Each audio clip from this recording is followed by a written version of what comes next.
പേര് വൈകാരല്ലേ. എൻ്റെ പേര് സാന്ദ്ര എസ്. ഇന്ന് ഞങ്ങളിവിടെ അവതരിപ്പിക്കുന്നത് ഒരു റീയൂസബിൾ സ്കെച്ച് പെന്നിനെ കുറിച്ചാണ്. നമ്മുടെ പ്രകൃതിയിൽ പ്ലാസ്റ്റിക് മാലിന്യങ്ങൾ വർദ്ധിച്ചുകൊണ്ടിരിക്കുകയാണ്. അതുകൊണ്ടാണ് പേപ്പർ കൊണ്ടുള്ള പേനകളും തടി കൊണ്ടുള്ള പേനകളും നിർമ്മിച്ചിരിക്കുന്നത്. പക്ഷേ ആരും ശ്രദ്ധിക്കാത്ത ഒരു കാര്യമുണ്ട്, സ്കെച്ച് പേനകൾ ഒരു തവണ വാങ്ങിച്ചു കഴിഞ്ഞാൽ അത് തീർന്നു കഴിഞ്ഞാൽ വലിച്ചെറിയുകയാണ് പതിവ്.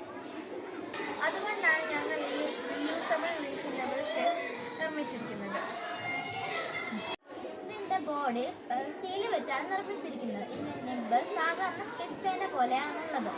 ഇതിൻ്റെ അകത്ത് ഒരു സാധാരണ സ്കെച്ച് പേനയിലുള്ള പോലെ തന്നെയുള്ള സ്പോഞ്ച് ഉണ്ട്. അത് അതിൻ്റെ മഷി തീർന്നു കഴിഞ്ഞാൽ വീണ്ടും നമുക്ക് റിഫിൽ ചെയ്യാം. നമസ്കാരം, എൻ്റെ പേര് വൈകാരല്ലേ. എൻ്റെ പേര് സാന്ദ്ര എസ്.